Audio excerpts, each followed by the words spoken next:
Bismillahirrahmanirrahim. Assalamualaikum warahmatullahi wabarakatuh.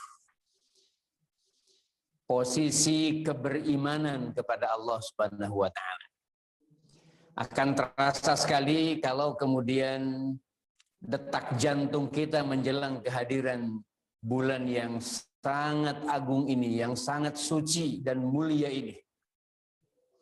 Bukan kita mau mengejar pahalanya saja, mengejarkan fadilah, keberkahan, keutamaannya saja, tapi yang paling penting adalah tindak lanjut kita terhadap keyakinan kita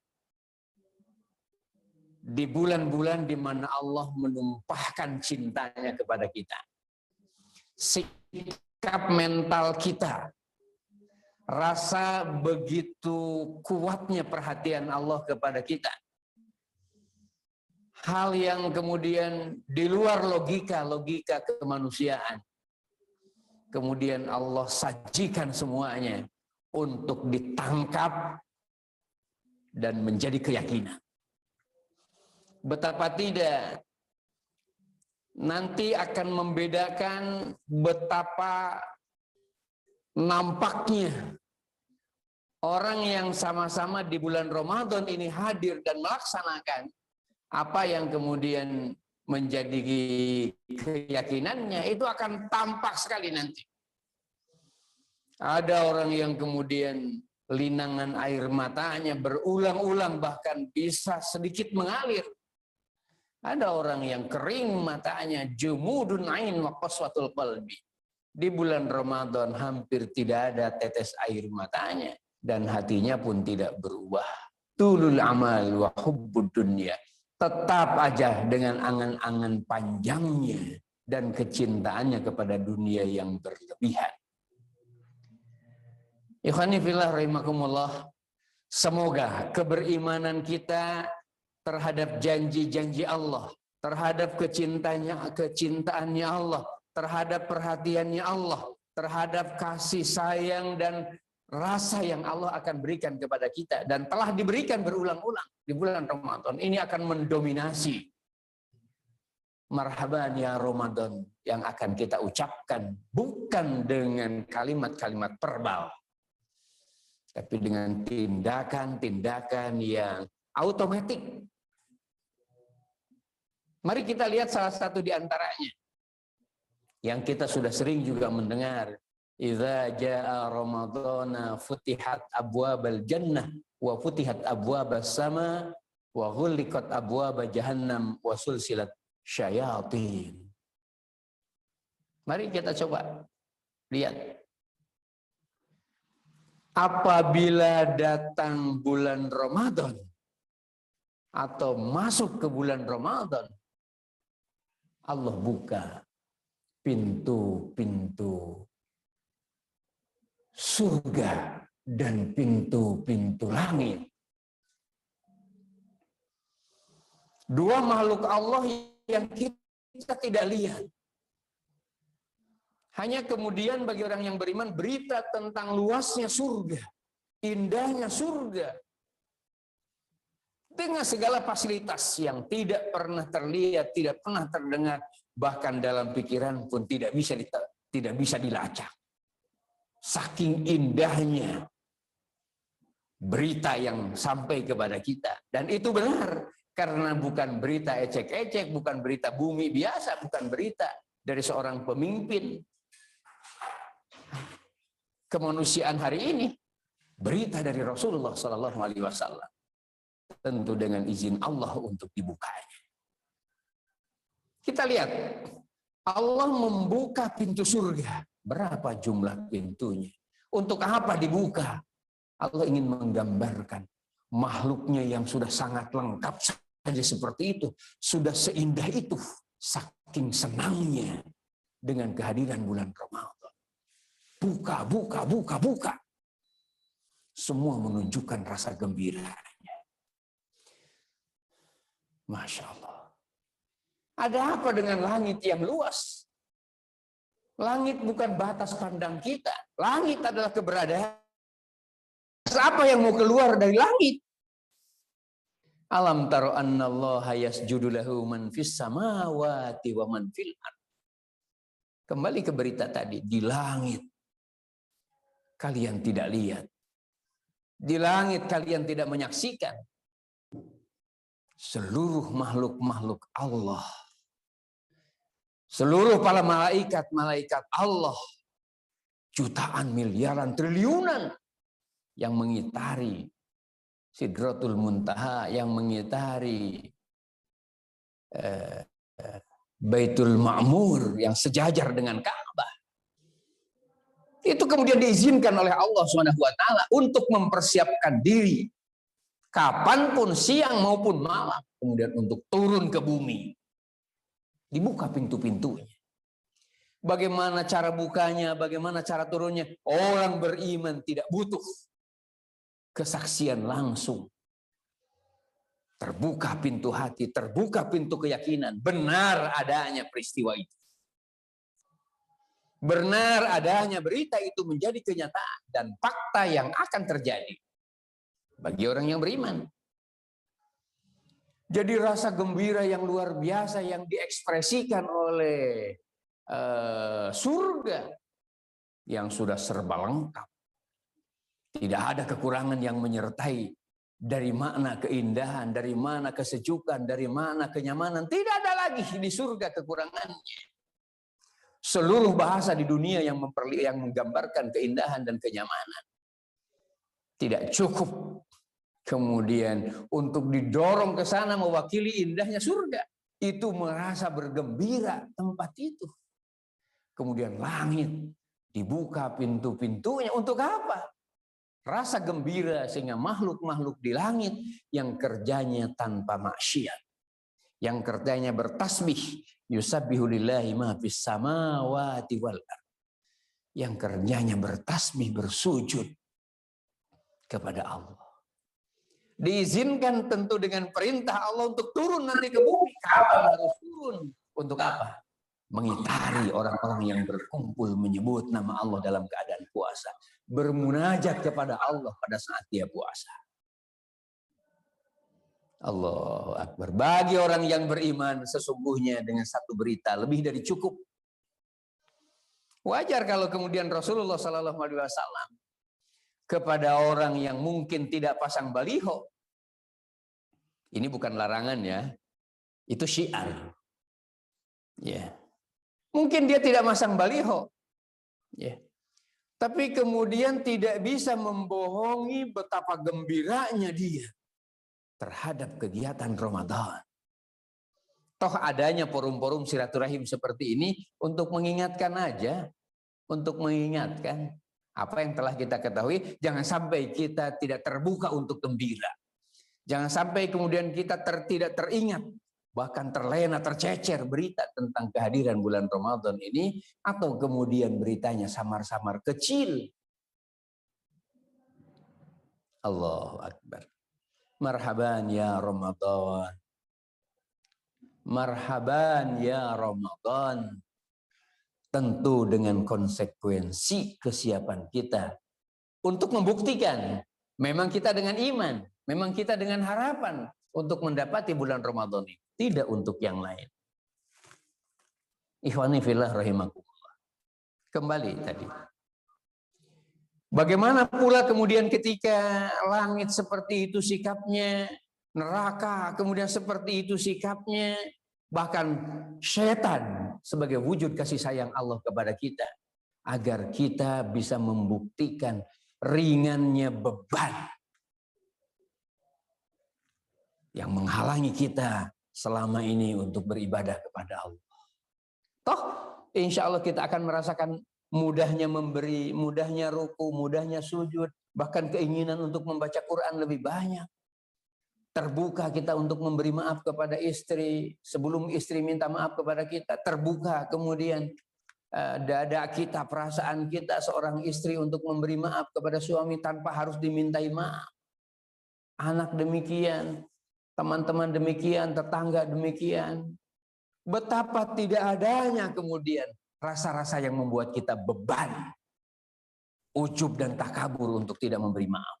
Itu akan terasa dan sudah pernah dirasakan, dan mari kita ulang kembali. Ramadan tahun lalu dengan segala fadilahnya sama sebagaimana Ramadan yang hari ini akan datang di hadapan kita. Ramadan yang datang di zaman Rasulullah SAW sama derajat kemuliaan, keagungan, kesuciannya sebagaimana yang kemudian kita akan dapati pada hari ini. Jangan ragu. Ada pandemi tidak menghalangi kita untuk memuliakan Ramadan. Ada pandemi COVID-19 ini yang belum juga kemudian keluar dari dunia ini, tidak menghalangi fadilah untuk sampai pada pikiran, perasaan, dan keyakinan kita. Ya, Masya Allah. Minta kepada Allah, Pak. Ya, saya tidak ngabsen ini, tapi insya Allah Pak Rut ada di situ nih, Pak Imam, Pak Priyo di Malang. Saya yakin ada di sana ini. Ya, Pak Harmawan semoga juga demikian, Pak Denny. Dan masih banyak lagi teman-teman yang lain ya. Tidak saya absen. Ya semoga juga Pak Asep Taryaman ada di sini. Pak Eko juga ada di sini. Biasanya saling nge-share ini. Tadi malam saya dapat gambar malah dari Malang Pak Pri. Yang kemudian menyampaikan besok ini mau ada silaturahim tarhib Ramadan. Masya Allah. Ya. Semoga juga ada Pak Gusmar, ada Pak Ali. Ya. Dan teman-teman yang lainnya. Pak Edwin ya. Masya Allah. Ikhwani fillah rahimakumullah. Buktikan kita menyambut Ramadan karena keyakinan. Karena kalau keyakinan efeknya tidak dibuat-buat, tidak ada kepura-puraan. Bahkan hari-hari yang sangat peka ini mungkin kita belajar menangis. Ya Allah, ya Rahman, apa yang ada dalam dada, apa ini gumpalan dosa yang ada dalam dada saya. Kok rasa-rasa gembira ini belum sepenuh hati, belum terbayang apa alasan saya gembira ini ya Allah. Camkan bahwa yang membuat kita gembira karena janji Allah benar dan janjinya melebihi hal-hal yang kemudian dibahasakan di luar dari luar bulan Ramadan. Allah menunggu air mata kita, Allah menunggu munajat kita. Ya.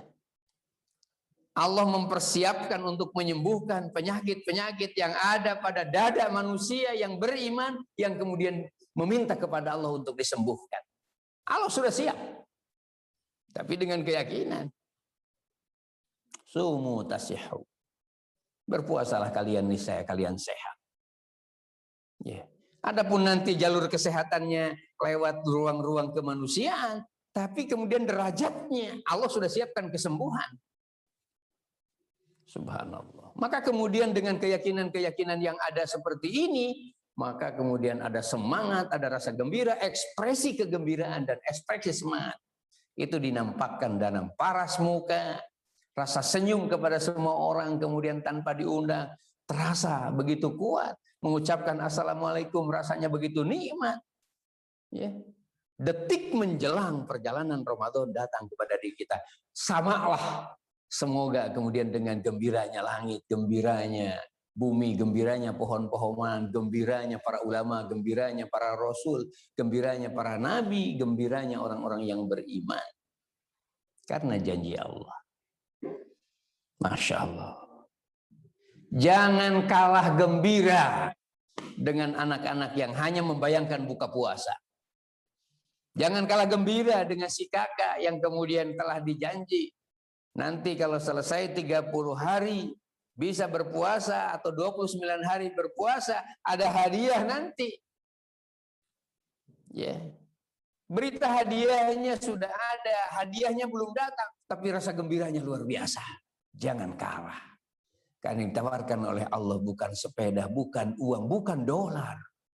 Ghufira lahu ma taqaddama min dzambi. Ampunan Allah. Ampunan Allah. Hati-hati kalau kemudian kita tidak rindu dengan ampunan Allah. Bahkan ampunan Allah bukan sebuah kekayaan yang mulia yang harus datang pada diri kita. Kita tidak menganggap itu sebagai sebuah cita-cita besar. Ada tanda-tanda dalam diri kita yang belum selesai. Yang harus diselesaikan. Tapi alhamdulillah. Saya kira sebagai orang yang beriman. Banyak mendapatkan link-link seperti ini, tapi masih ada orang yang sampai sekarang belum membuka, mungkin ketiduran, tertidur, atau sengaja tidur, tidak tertarik. Alhamdulillah, ya, bukan persoalan tertariknya bertemu dengan siapa yang menyampaikan, tapi ini wujud. Kita ingin memberikan pencerahan, penguatan, dan menguatkan keyakinan kita. Ramadan tidak boleh ada waktu yang tercecer. Ramadan dengan 3 keutamaan besar akan menjadi prioritas dari ibadah yang akan kita lakukan. Siamnya akan kita beri kualifikasi yang tertinggi, maksimal, optimal. Mulai sahurnya yang sederhana, tapi berkualitas dengan gizi yang sempurna. Ada buah kurmanya, ada buah anggurnya, ada buah apelnya. Nasi akan disedikitkan agar beban tubuh kita ini kemudian tidak hanya puas dengan jumlah makanan yang ada di piring. Mungkin ada madunya. Sederhana bukan berarti murah, istimewa agar beban tubuh kita ringan, di satu sisi kemudian mencukupi kebutuhan tubuh 12 jam. Rencanakan, kalau tidak direncanakan, kompak suami istri, karena kalau tidak bisa salah paham. Istri bisa dikatakan orang kikir hanya gara-gara kemudian nasinya sedikit. Istri bisa dikatakan tidak menghargai dan tidak memperhatikan kebutuhan kerja-kerja kita nanti di kantor. Padahal yang disiapkan oleh istri adalah sebuah kepahaman yang didapatinya untuk mendapati suaminya lebih gagah, lebih gigih, lebih kuat, secara biologis lebih kuat dalam berpikir dan lebih sehat. Itu wujud yang diinginkan oleh istrinya. Ramadan tempatnya agar kemudian usia tidak harus memakan kekuatan kita. Usia tidak harus menurunkan derajat energi kesehatan kita. Ini Ramadan, tempat untuk menjadikan pusat rumah sehat, bukan rumah sakit. Pusat autoterapi, bagaimana tubuh kita menjadi dokter. Saum ini, siam, kita persiapkan prioritas 3. Siam dalam kategori bukan tidak makan dan tidak minumnya, tapi memformat tubuh untuk mendapati training terbaiknya. Kita akan menjalani hari-hari berat, bahkan dibayang-bayangi kalau nanti pensiun, ada hal yang menyertai kita, penyakit tanpa diundang. Tidak, kita harus katakan begitu. Ramadan dengan format yang benar dan baik, insya Allah akan mendapati usia berapapun juga sebagaimana para sahabat. Keluar dari Ramadan dengan kesehatan baru, dengan kekuatan baru dan energi baru, bahkan dengan semangat yang terbaharui. Memang dalam beberapa hari pasti berkurang, tapi kan tidak menghalangi untuk kita sehat. Betapa banyaknya orang yang 80 hari ini masih sehat. Nah, yang kedua tentu kita akan memformat buka puasa. Kalau ada kesepahaman antara panitia di masjid, ada kesepahaman kemudian dengan ibu di rumah, nyaman semua. Disinilah pentingnya ilmu puasa dengan ilmu makan. Jangan sampai kemudian dipertemukan antara nafsu makan yang masih tertinggal dalam tubuh kita dengan format puasa yang diinginkan oleh Rasulullah SAW. Setidak-tidaknya buka puasa akan kita memprioritaskan 2 benda. Kurma dan air. Selebihnya kemudian ada aksesoris yang menyertainya. Ya kita manusiawi lah. Kalau kemudian ada tahunya. Ya, tapi catat. Jangan membodohi diri di saat Allah telah membuat pintar pikiran dan perasaan kita. Setelah kita paham betapa banyaknya fadilah, dokter yang membuka, ahli-ahli dunia membuktikan betapa dahsyatnya kekosongan mulut kita 12 jam untuk mendapati enzimnya yang terbaik. Mungkin berbau sedikit, tapi justru disitulah mungkin kualifikasi mikrobakteri yang terkandung di sini yang positif ketika masuk dalam tubuh kita menjadi sumber sehat. Bagaimana cara dia menyehatkan? Urusan dokter yang menerangkannya. Tapi Profesor Dr. Ainul Fatah sudah mengatakan, hanyalah orang-orang yang dibodohi oleh makanan dan minuman berbuka puasa di saat mereka tidak mengikuti Rasulullah SAW. Seorang ahli mikrobakteri ya, yang gurunya adalah seorang ahli mikrobakteri total. Ya. Benjamin Stephen, salah seorang guru besarnya di Jepang ya. Ini format satu. Format kedua, apa yang harus prioritas pada bulan Ramadan? Quran. Syahrul Ramadan alladzi unzila fihi al-Quran hudan linnasi wa bayyinatin minal huda wal furqan. Ya ngapain Ramadan datang? Tapi lantas kita tidak ada getar-getar yang membasahi bibir kita dengan Al-Quran. Salah kaprah, salah paham, salah tindakan, dan salah sikap ketika Quran tidak diprioritaskan di saat-saat yang kita jadwalkan. Dia bukan sisa waktu dari waktu-waktu yang kita lewati untuk kita jadwalkan baca Quran. Dia bukan sekedarnya untuk baca Quran, karena satu huruf saja sudah jadi satu kebaikan. Allahu Akbar. Maksud saya apa? Ya banyak kebaikan yang bisa kita lakukan di bulan Ramadan, tapi jangan mengalahkan kualitas dan kuantitas baca Al-Quran di bulan Ramadan. Karena adanya kemuliaan Ramadan, karena ada Quran. Injil juga diturunkan di bulan Ramadan. Jabur juga diturunkan di bulan Ramadan. Taurat juga diturunkan di bulan Ramadan. Suhuf Ibrahim juga diturunkan di bulan Ramadan. Suhuf Musa juga di bulan Ramadan. Itu penjelasan langsung di tafsir Ibnu Katsir tentang kemuliaan Ramadan dan Qur'annya. Diterangkan di situ. Subhanallah. Ya. Jadi bismillah ya. Pokoknya selesai salat subuh tentu kita akan talak 3 dengan tidur. Betul ngantuk, tapi lawan sebagai sebuah tata kelola yang profesional untuk kepentingan diri kita, tentu saja efeknya tidak kepada umat dan kepada negara. Ya. Baca Quran. Ya. 1 halaman kah, setengah halaman, syukur kalau berhalaman-halaman. Jangan angka minimal yang diambil ketika yang maksimal bisa kita dapatkan. Fattaqullah mastata'tum. Lakukan terus sepanjang masih bisa. Tidak bisa itu hanya di pikiran kita, hanya di nafsu kita. Sesungguhnya lebih daripada apa yang kita targetkan. Kita bisa melewati waktu-waktu yang kita dapati. Asal ada perlawanan dan keinginan. Inilah pentingnya tekad. Dan orang beriman itu adalah orang-orang yang punya tekad. Bukan orang nekat, bukan seadanya.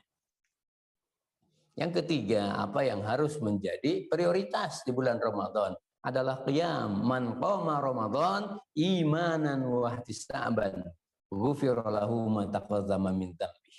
Ini juga berita diriwayatkan oleh Imam Bukhari dalam kitabnya. Siapa yang berdiri ruku sujud di bulan Ramadan, dimaksudkan bukan salat 5 waktu, itu sudah selesai, kita tidak mau kecuali dengan berjamaah. Tapi sholat malam yang dimaksudkan adalah tahajud. Nisfahu awin qusminhu qalila aw zid alaihi waratilil Qur'an tartila. Untuk kemudian di dalamnya kita membaca ayat-ayat Al-Qur'an.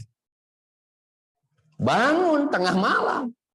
Boleh dahulu sedikit, boleh kemudian sedikit ke belakang. Jadi patokan tengah malam. Artinya boleh sebelumnya, boleh sesudahnya. Ini persoalan istimbat hukum tentu nanti menyertai kita. Tapi yang bisa dipastikan, jangan kurang rukunya, jangan kurang sujudnya di malam hari. Walladzina yabituna li rabbihim sujjadan wa qiyaman. Lewati malam dengan berdiri ruku sujud untuk Allah. Li rabbihim sujjadan wa qiyaman. Untuk Allah wajah kita. Untuk Allah pada akhirnya lelah kita. Untuk Allah kita bekerja. Sehingga kemudian ibadah tidak hanya diidentikan dengan 5 kali 10 menit. Bukan. Ibadah totalitas dari detik yang ada di bumi ini. Karena kualifikasinya sudah diniatkan. Lelah untuk Allah. Ya Allah, lelahkan saya untukmu. Ya Allah, jangan biarkan saya terlalu nikmat untuk beristirahat. Di saat kemudian kita belum waktunya untuk istirahat. Istirahat yang saya maksudkan adalah berhenti dari ruang-ruang amal. Pensiun bolehlah, tapi tidak boleh kemudian kualifikasi amaliyah kita menurun. Karena pensiun kemudian bukan untuk duduk memakai kursi malas. Dan bukan untuk mendapati seolah beruntung kita tidak bekerja bisa dapat uang. No.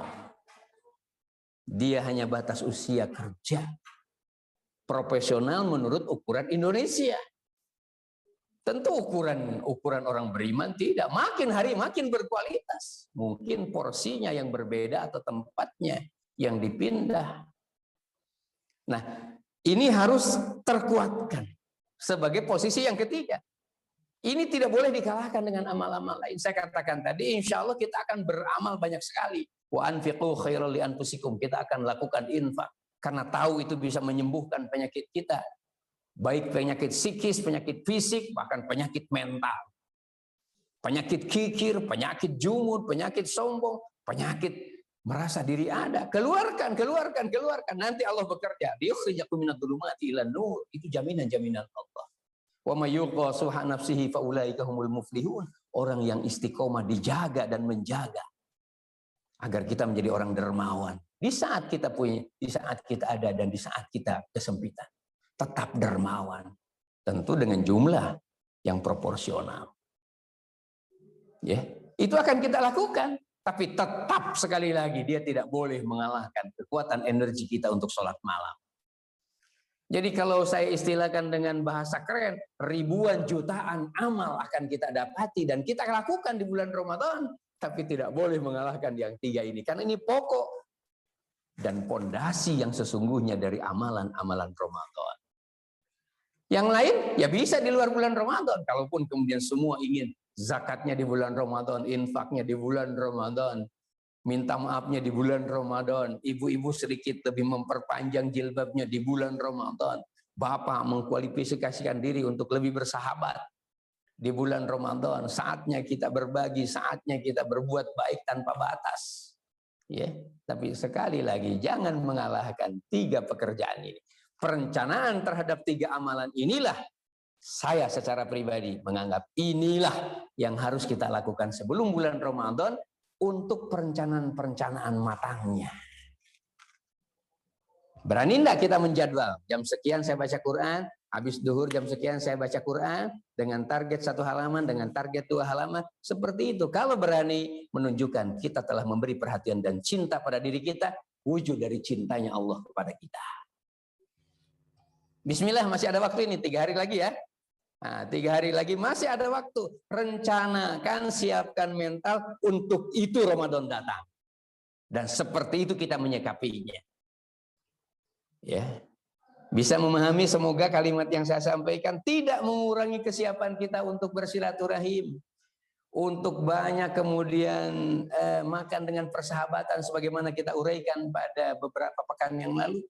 Tapi lebih daripada itu, secara pribadi kita harus mengkualifikasikan diri sebagai orang yang beriman dan menyambut bulan Ramadan. Bukan orang pada umumnya.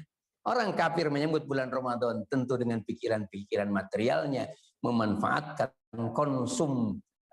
konsumennya, konsumerismenya orang-orang di bulan Ramadan, sehingga makanan bergudang-gudang akan dikeluarkan di bulan Ramadan dengan diskon-diskon yang begitu tinggi, padahal dengan harga yang sudah dinaikkan. Itu urusan mereka. Mereka melihat ini kesempatan. Bagi kita tidak di situ. Ya, bagi kita tidak di situ. Berat badan kita setidaknya tambah stabil dengan timbangan yang sama, atau mungkin berkurang. Jangan ada logika. Kemudian di bulan Ramadan sampah semakin banyak. Tumpukannya berlipat-lipat. Baik dalam tatanan kenegaraan secara umum maupun secara pribadi di rumah-rumah kita. Inilah pentingnya kompak Ramadan bersama keluarga. Identifikasinya adalah menyederhanakan makanan, bukan membuat murah makanan. Mengkualifikasikan makanan yang sehat, tertib dengan sunnah-sunnah Rasulullah SAW, sehingga buka puasa bukan kenyang yang kita dapatkan, tapi sunnah dan cinta Rasulullah SAW kepada kita. Toh kita dari dalam Ramadan ini secara psikologis mau bertemu dengan Rasulullah SAW. Tidak mungkin secara fisik, atau mungkin kita dimimpikan oleh Allah bertemu dengan Rasulullah sallallahu alaihi wasallam. Ya, Masya Allah. Semoga teman-teman lebih tepat mungkin seperti ini saya sampaikan. Catat ya, insya Allah tidak ada sejarah yang hilang. Kita bertemu, bersua, bersilaturahmi seperti ini tidak diawali di tempat maksiat, tidak diawali di tempat hiburan pada umumnya, tidak diawali di lapangan sepak bola, diawali dari pengajian di Masjid Al-Ma'arij. Diawali dari pengajian di rumah-rumah. Diawali dari ruang temu di saat ada jadwal yang menyertai silaturahim atau dakwah. Bismillahirrahmanirrahim. Lapang, tersenyum. Dari mulai rambut kita tersenyum, mata kita tersenyum, hidung kita tersenyum, telinga kita tersenyum, mulut kita tersenyum. Karena ini yang paling banyak mendapatkan jatah amalan-amalan di bulan Ramadan. Tapi kemudian di dalam hati lebih banyak lagi.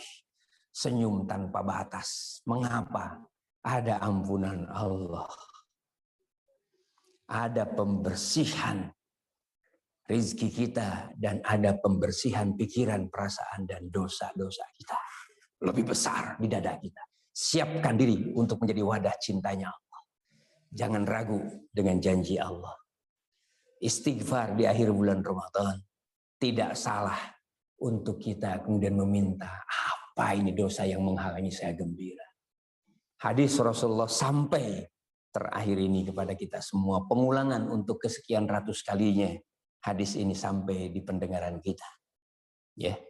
Man fariha biduhuli Ramadan, siapa yang bergembira memasuki bulan Ramadan, haramallahu ala nirah. Haramallahu ala nirah. Allah haramkan dari siksaan api neraka. Gembira, oh ternyata gembira tidak mudah. Karena gembira pekerjaan hati. Gembira bukan kepura-puraan. Gembira bukan bayang-bayang rekayasa. Gembira adalah energi iman terhadap janji Allah. Pak Rut dan kawan-kawan, terima kasih. Dan alhamdulillah sesungguhnya saya dekat sekali nih pas bertemu dengan teman-teman ini. Pembekalan akhir bagi teman-teman yang akan berangkat menuju ke pedalaman, menuju ke daerah-daerah untuk mendapati karunia-karunia yang terbaik dan memberikan dakwah-dakwah kepada masyarakat awam untuk menjadikan Ramadan sebagai bulan tarbiyah bagi mereka. Nah, bersama dengan itu teman-teman dakwah center kemudian meminta jadwal membersamai ini semua. Sekali lagi saya minta maaf dan salam hormat, salam gembira, salam semangat, salam juang kepada kita semua ya. Mohon maaf ini mungkin tanya jawabnya untuk sementara Pak Rut ya. Ya, Pak Dasril, Bu Dasril biasanya yang aktif ya bertanya dan ibu-ibu lainnya. Ya, sekali mohon maaf ya. Mohon maaf sekali kita akhiri bersama majelis yang mulia ini dengan ucapan Alhamdulillahirabbil alamin. Yang isinya kalimat ini adalah bersyukur kepada Allah. Dan kita kepingin menumpahkan pujiannya tanpa batas kepada zat yang telah menciptakan alam bumi termasuk kita yang sempurna lengkap seperti ini. Dan diberi iman, diberi Islam pada diri kita. Syukur kehormatan. Kita akan melaksanakan Ramadan dengan sepenuh keyakinan kita. Kita tidak mau Ramadan apa adanya dengan kecer-ceceran amal-amal yang utama pada diri kita. Kita kepingin tidak ada yang tercecer. Ya. Hadanallahu wa iyyakum ajma'in. Wassalamualaikum warahmatullahi wabarakatuh.